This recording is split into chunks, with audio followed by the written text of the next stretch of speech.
Roads in slow going around the metro area today. Many packing up and filling up to get out of town for the long holiday weekend. Eating, resting, hopefully enjoying some good weather, maybe some hiking, maybe biking. Adrian Mackey is going to Connecticut, but dodging the rain and the traffic and leaving Saturday morning. There's a lot of traffic today, and with the rain, it just makes it worse, so it's a challenge, but you know, you gotta do what you gotta do, and hopefully by the weekend, it'll be beautiful, and we'll be on the road after everyone else, and we'll get to enjoy it more. A quick spot storm, and all of a sudden you've got a congestion based on that, because people change their driving when it starts to rain, they slow down. Mark Shieldrop is with AAA Northeast. He says this year could break a record of nearly 44 million people traveling for Memorial Day weekend nationwide. But it's harder to gauge exactly when people will leave due to post-pandemic remote work. The bottom line? So if you're heading out Thursday afternoon or Friday afternoon, brace yourself. Give yourself more time than you think you need. There's going to be a lot of other folks on the roadway at the same time. You worried about traffic? Yeah, it's honestly a massive concern. He was already 25 minutes late to get to the gather point. This group nervous about leaving at the worst time, but others taking it in stride. It is what it is. You know, the travel is going to be the travel. You just have to sit in it and, you know, clear your mind and not want to kill people. Yeah, no road rage out there, please, folks. Now, the busiest time to travel on the way back is Sunday evening and Monday evening as well. And by the way, about 8 million people are expected to fly nationally here, according to AAA. And globally, one of the top destinations is actually Boston. So bound to be a busy weekend here for Memorial Day weekend in New England. We're live in Norwell. I'm Peter Leopoulos, WCVB News Center 5. Can you give us a question? Mr. President-elect. Mr. President-elect, since you are attacking our news organization, can you give us a chance? Your organization You are attacking our news organization. Can you give us a chance to ask a question, sir? Go ahead. Sir, can you state, Mr. President-elect, go ahead. Can you state categorically, She's asking a question. Don't Mr. be rude. President-elect, can you give us a question? Don't be You're rude. attacking us. Can you give us a question? Don't be rude. Can you give us a question? I'm not going to give you a question. Can you state categorically? You are fake news. Sir, go ahead. Can you state categorically that nobody... No, Mr. President-elect, that's not appropriate.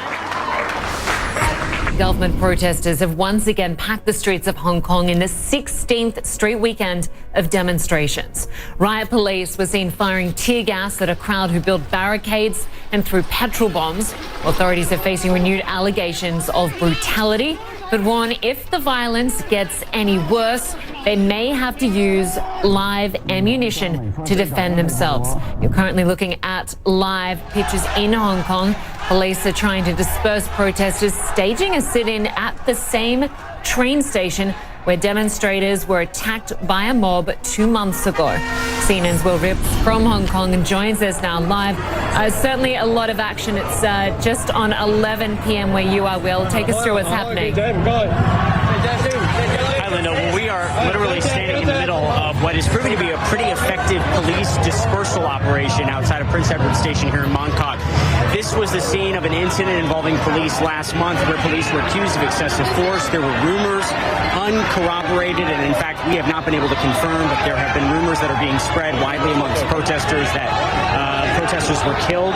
Again, no evidence that that's actually the case, but that is what's brought people out here and why they are shouting at these police officers who are basically now circling the area around Prince Edward Station, going to the different entrances, including, by the way, this one, which is closed, and you can see there's protester posters and propaganda plastered all over the shuttered entrance of Prince Edward Station.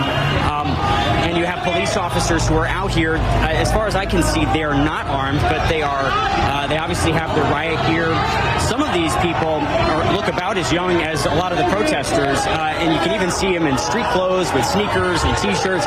It seems as if it's really all hands on deck at this point as Hong Kong police continue to try to keep up with the protests, working 12-hour shifts overnight every single weekend. And so you have this is the scene of something just got lobbed at us here. It looks like somebody threw a tin something at us, and police officers are facing this. They have protesters shouting every swear you can imagine in the book, in English and Cantonese, and so they have people pointing laser pointers at them. So they're walking around basically just trying to make sure that the roads stay open, that the crowds stay relatively orderly, even as they endure a significant amount of verbal abuse. So we've just been walking around for the last hour with these officers, Linda, and they're allowing us to do so. This is the police side. Over here, the crowds of protesters. And this is a scene that we see play out time and time again here on the streets of Hong Kong. Earlier today, things got more violent than what we're seeing here right now, and I think we have video of that.